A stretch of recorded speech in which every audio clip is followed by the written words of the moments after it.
Welcome, everyone. It's so great to see members of Congress here. Senator Reid, so glad you're here. Congressman Swalwell, Congressman Fleischman, Jerry McNerney, thank you so much. Well, I don't think Congressman Lofgren, is she? Not yet. Okay. Connor Lamb, of course, and Jamal Bowman, thank you so much, all of you, for your support of this. And I know there are others who are supportive as well, who were not able to make it, but this is a great day. Today, we're here to talk about fusion, combining two particles into one. Last week, at the Lawrence Livermore National Laboratory in California, scientists at the National Ignition Facility achieved fusion ignition. And that is creating more energy from fusion reactions than the energy used to start the process. It's the first time it has ever been done in a laboratory, anywhere in the world. Simply put, this is one of the most impressive scientific feats of the 21st century. Or, as the president might say, right?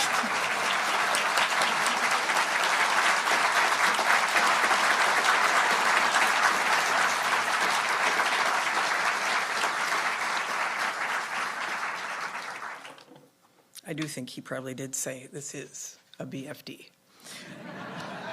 Researchers at Livermore and around the world have been working on this moment for more than 60 years.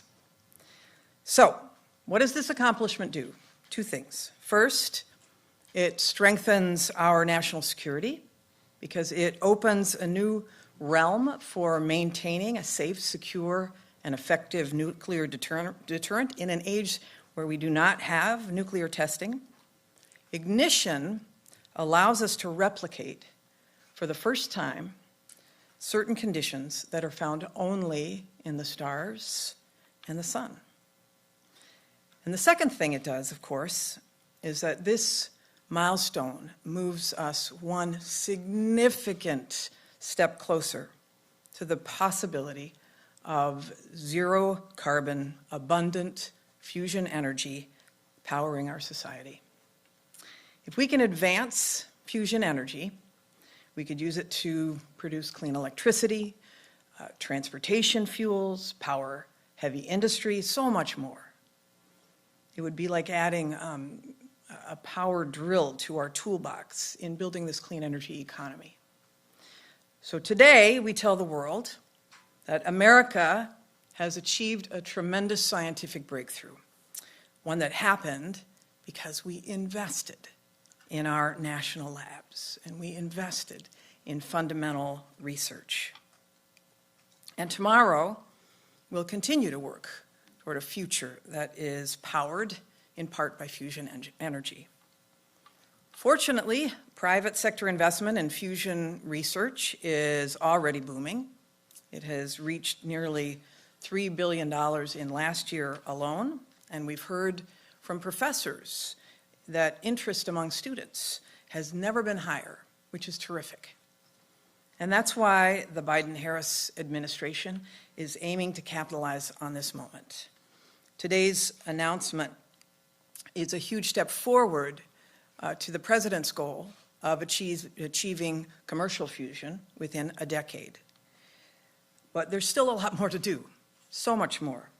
We'll continue to work toward that goal and find other ways to progress to reach fusion energy. So, for example, in September, the Department of Energy made a $50 million investment for public-private partnerships to start working toward fusion pilot plant designs.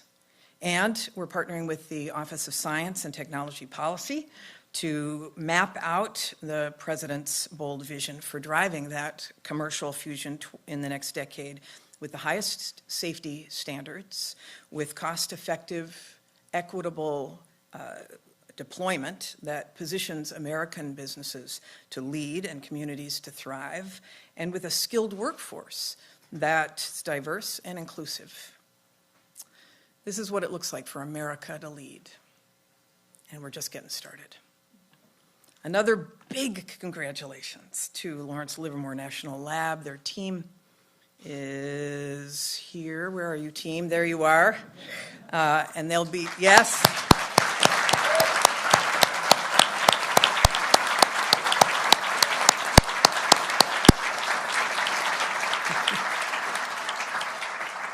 They'll be joining us after this for a technical panel for those of you who wish to stay to learn more. Big applause and thank you to the NNSA, the National Nuclear Security Administration.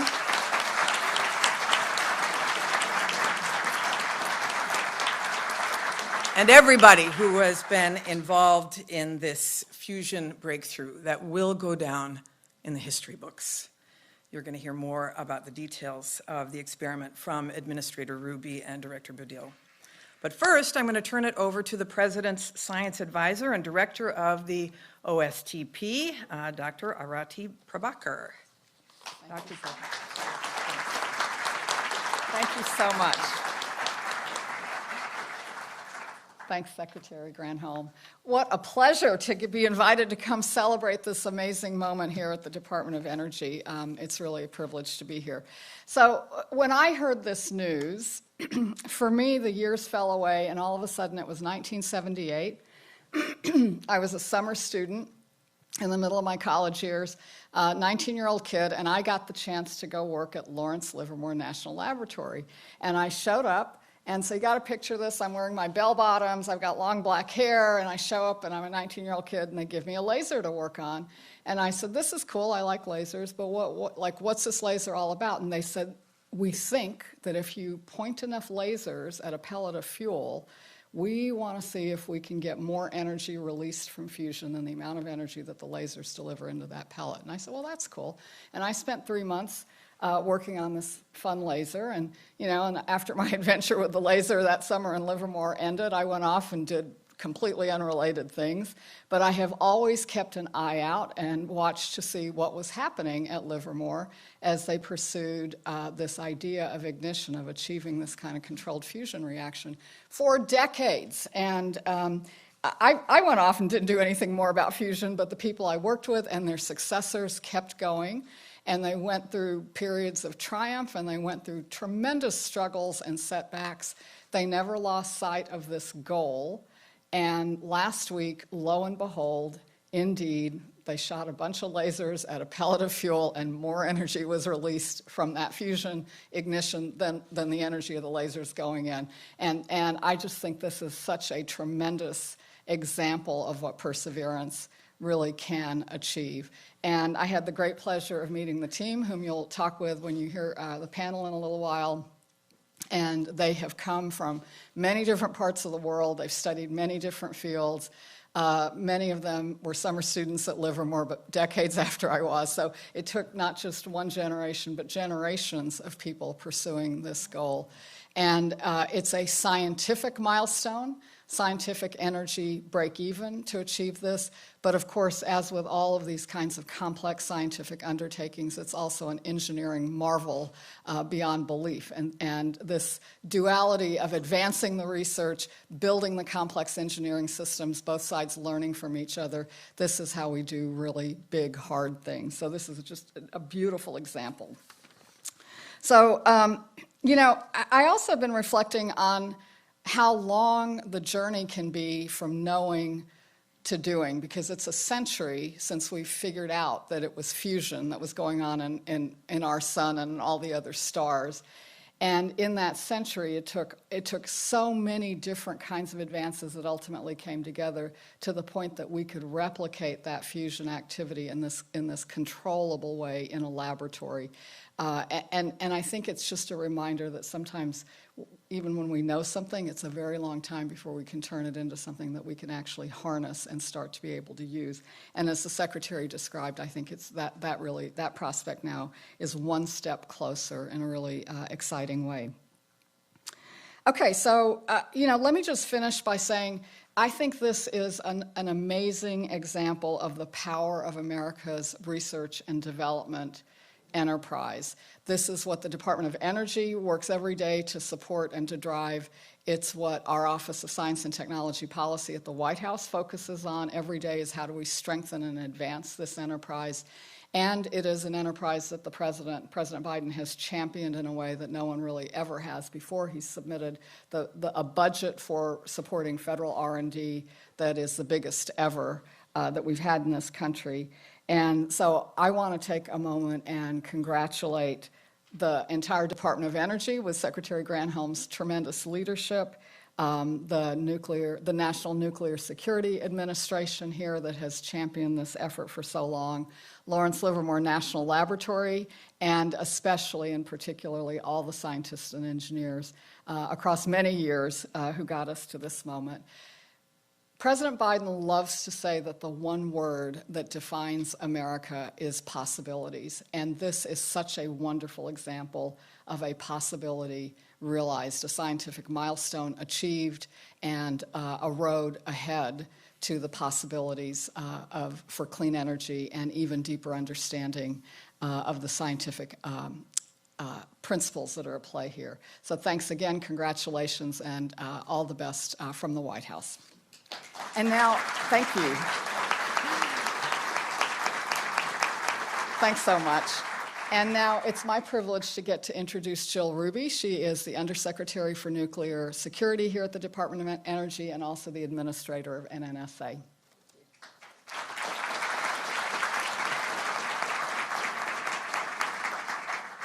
Well, good morning. Thank you, Dr. Prabhakar, for joining NNSA to celebrate our incredible achievement. And thank you, Secretary Granholm, for kicking us off and being such a tremendous supporter of science. This success would not be possible without the strong support for foundational research by the U.S. government and by the sustained investment in our national laboratories. Monday, December 5th, 2022, was an important day in science. Reaching ignition in a controlled fusion experiment is an achievement that has come after more than 60 years of global research, development, engineering, and experimentation. The people at Lawrence Livermore National Laboratory's National Ignition Facility reached this ignition milestone because of the work others did before them, their analysis of data and models, their continued pursuit to have the best possible facility, and their sheer excellence and grit. I would like to thank the members of Congress, thank you so much for being here today, that supported the National Ignition Facility, because your belief in the promise of visionary science has been critical for our mission. I'd also like to thank the international partners that worked with us on this, because their collaboration demonstrates the power and possibility of advancing scientific pursuits. But finally, a giant thank you to the talented federal defense programs and national security enterprise teams that supported this work at Lawrence Livermore. We are so proud of the accomplishments of our Livermore's National Ignition Facility. The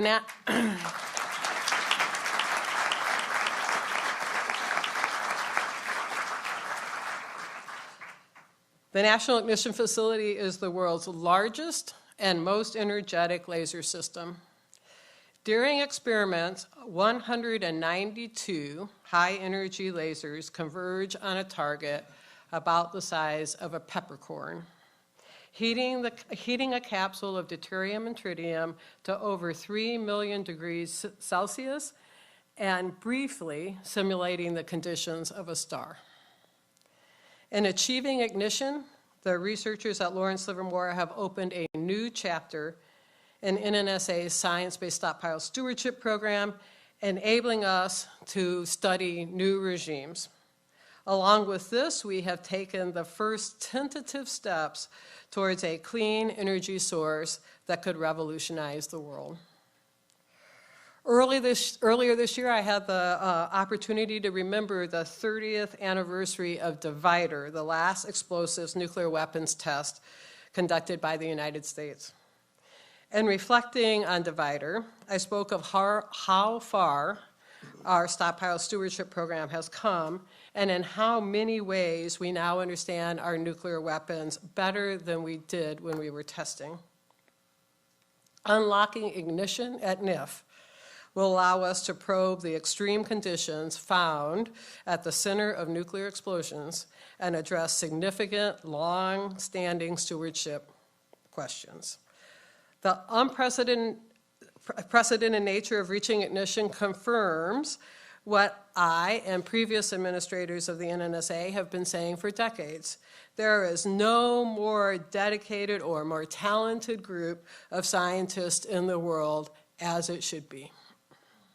The tireless efforts of thousands of people from around the national security enterprise, nuclear security enterprise, and their predecessors are responsible for this breakthrough. We honor their intelligence, their commitment, and their determination. Going forward, we know we will make further breakthroughs. We'll have further setbacks. But all of this is in the interest of promoting national security, pushing towards a clean energy future, and redefining the boundaries of what's possible. Thank you for being here. I'd like to introduce Marv Adams, the Deputy Administrator for Defense Programs, to speak on this achievement.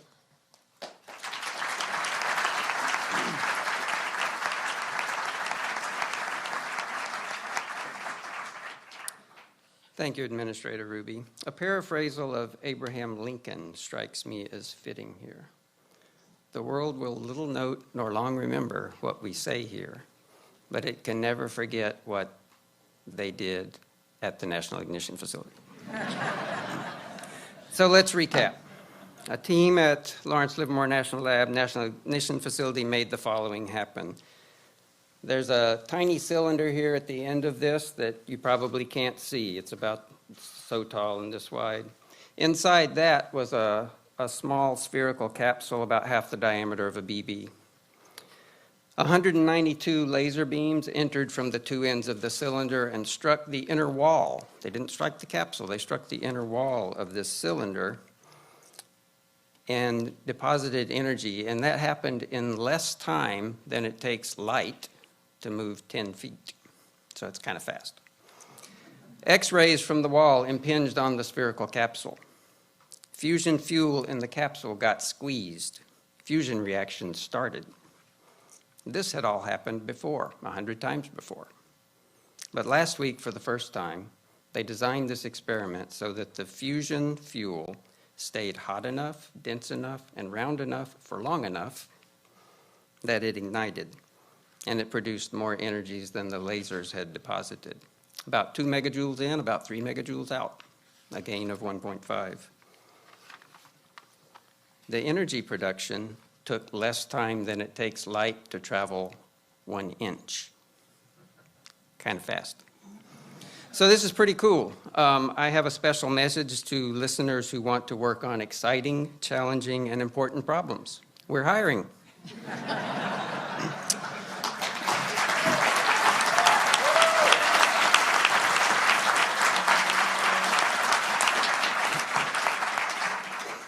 So, fusion is an essential process in modern nuclear weapons, and fusion also has the potential for abundant clean energy. As you have heard, and we'll hear more, the breakthrough at NIF does have ramifications for clean energy. More immediately, this achievement will advance our national security in at least 3 ways. First, it will lead to laboratory experiments that help NNSA defense programs continue to maintain confidence in our deterrent without nuclear explosive testing.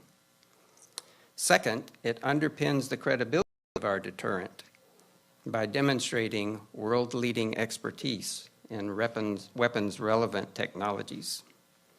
That is, we know what we're doing.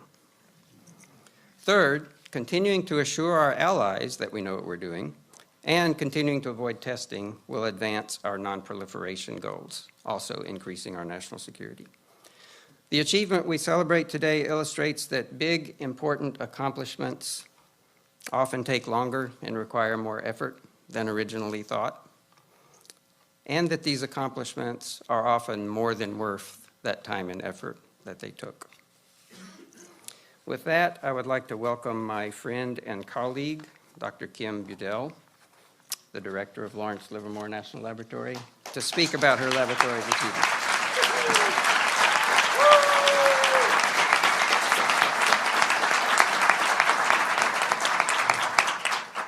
Madam Secretary, Dr. Prabhakar, Administrator Ruby, and Deputy Administrator Adams, thank you for your remarks today and for your support.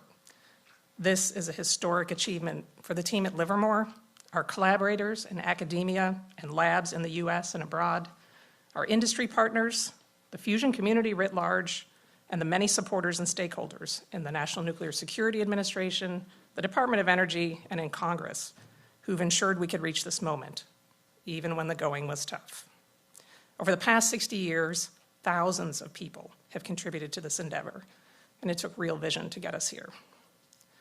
Building the National Ignition Facility was an enormous scientific and engineering challenge. I like Dr. Prabhakar's emphasis on the importance of bringing those two together. In the end, after all that work, the laser has exceeded its performance goals, opened whole new areas of high energy density science to exploration, and delivered the data we need to keep our nuclear deterrent safe, secure, and effective.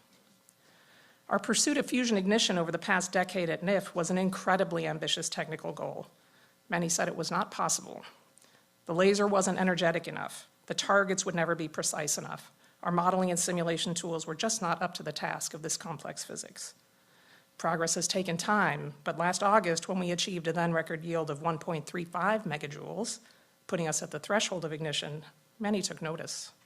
And last week, our pre-shot predictions, improved by machine learning and the wealth of data we've collected, indicated that we had a better than 50% chance of exceeding target gain of 1.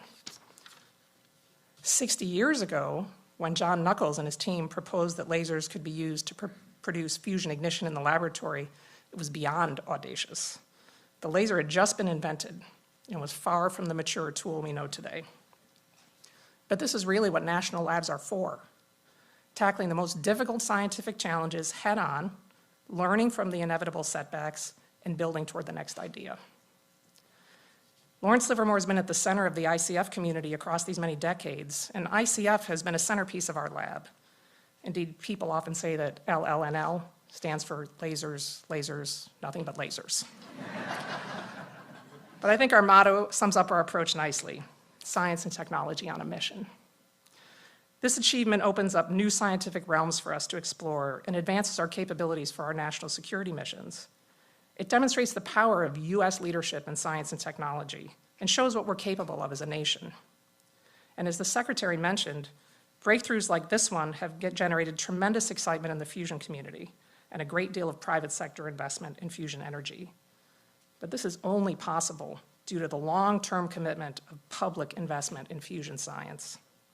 The science and technology challenges on the path to fusion energy are daunting, but making the seemingly impossible possible is when we're at our very best. Ignition is a first step, a truly monumental one that sets the stage for a transformational decade in high energy density science and fusion research, and I cannot wait to see where it takes us. Thank you.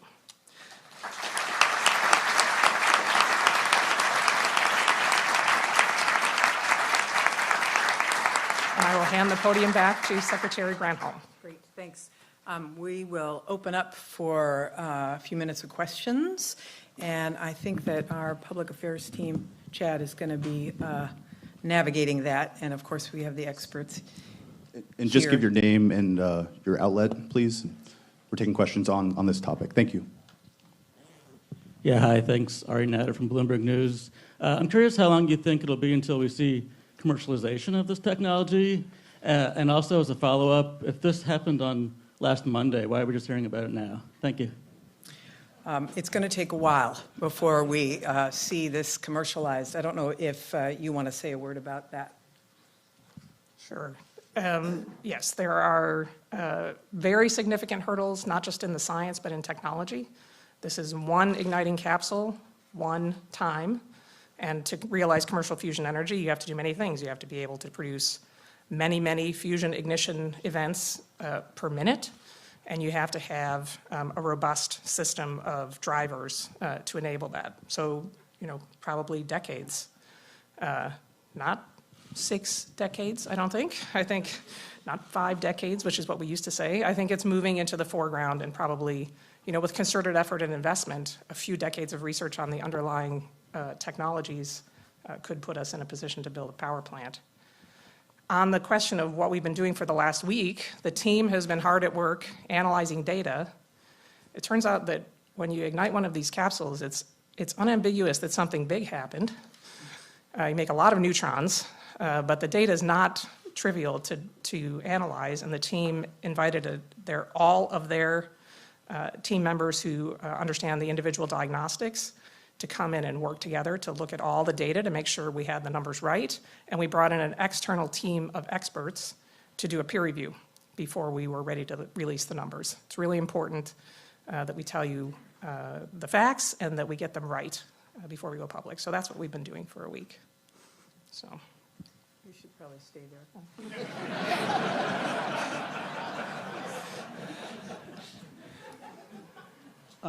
Two quick questions. One, I know this the positive net return is the important thing, but how much energy does it take? That we talk about the wall plug energy. How much wall plug energy did it take? And are there implications for other types of fusion? Is this something that could inform magnetic confinement fusion as well? So the laser requires about 300 megajoules of energy from the wall to drive 2 megajoules of laser energy, which drove 3 megajoules of fusion yield. Our calculations suggest that it's possible with a laser system at scale to achieve hundreds of megajoules of yield. So there is a pathway to a target that produces enough yield, but we're very distant from that right now. So 300 megajoules at the wall, 2 megajoules in the laser. So this really is talking about target gain greater than 1. And then there was a second part to your question. Does it inform Magnetic fusion, yes. So there are many common things about plasma science and the materials you need to work in fusion environments, diagnostic techniques, et cetera. Essentially, magnetic fusion works at low pressures and densities and for long times, whereas inertial confinement fusion works at high pressures and densities for very short times.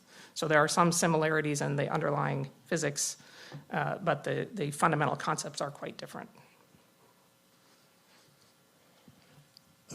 Secretary Granholm, Pete Baer with E&E News. Congress has charged you and the department with making decisions about the most promising designs for a pilot fusion plant, and you're in the middle of that process now. How are you going to approach that, and what are your concerns about making those kind of choices?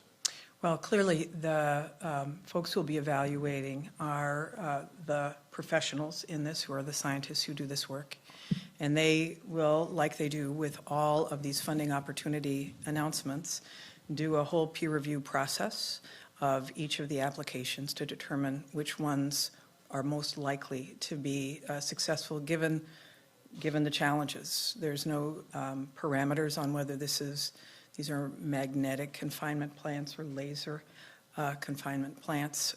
We are just looking at the best proposals that come in, and hopefully we'll have a decision on that first $50 million at the early in the new year.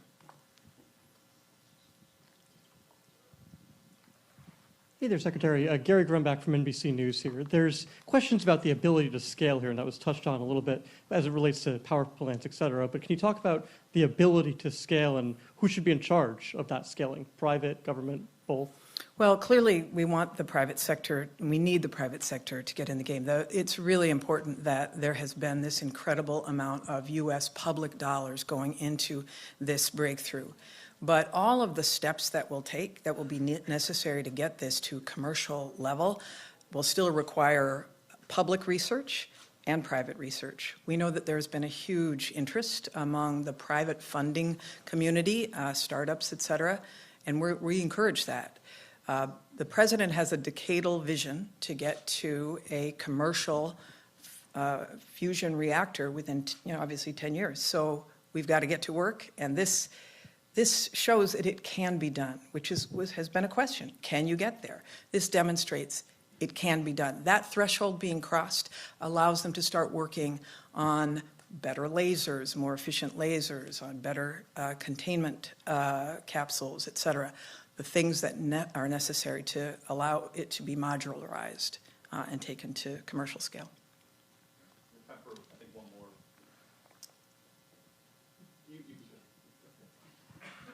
Thanks so much. I just wanted to clarify, you're saying, there's a goal to get this in a decade. You had said that there would be decades, plural, in terms of commercialization. How do you reconcile that? What is the timeline here? I think I get that. So there's two approaches to commercial fusion energy. One is based on magnetic fusion using devices like tokamaks. One is inertial fusion. There are private companies pursuing both approaches. The technology development, the foundational technology to begin to scale up toward a power plant is further along in the magnetic fusion community.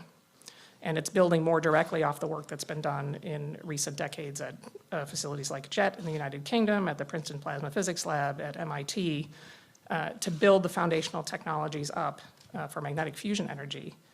The National Ignition Facility has been focused on creating this first step. If we could not ignite capsules in the laboratory, you could not see a pathway to an inertial confinement fusion energy plant. So this was a necessary first step. But the NIF is built foundationally on 1980s laser technology. So, we need to bring modern technology approaches to the drivers. We need to think about all the systems questions. And now that we have a capsule that ignites, we need to figure out, can we make it simpler? Can we begin to make this process easier and more repeatable? Can we begin to do it more than one time a day? Can we start working toward rep rate? And each of these is an incredible scientific and engineering challenge for us. So while magnetic fusion may be a little bit in front, having that portfolio of approaches is really a great place to be, because these communities will feed off each other, we'll learn, we'll continue to advance the field, and many technologies will grow out of both fields in addition to the path to a fusion power plant. So that, I think having both is really important. You'll hear in the panel about some of the potential advantages of an inertial confinement fusion approach. It's a little bit different. So I think it really is important to keep us on that pathway. And with investment, with energy, no pun intended, sorry about that, with real investment and real focus, that timescale can move closer. We were in a position for a very long time where it never got closer, right? Because we needed this first fundamental step. So we're in a great position today to begin understanding just what it will take to make that next step, and then where that boundary is. I'm guessing, because I don't want to give you a sense that we're going to plug the NIF into the grid. That is definitely not how this works. But this is the fundamental building block of an inertial confinement fusion power scheme. So. I'd like to acknowledge as well, Congressman Lofgren joined us as well. Thank you so much. And there are a number of DOE has 17 national labs. A number of those lab directors are also populating this audience as well. I know that Kim would say this has been a group project and would acknowledge the other labs that have contributed to this effort as well and are working on their solutions. So thank you, everybody, so much. And if you hang around for a few minutes, we're going to break here and then set up for the technical panel for those who wish to stay. Thank you.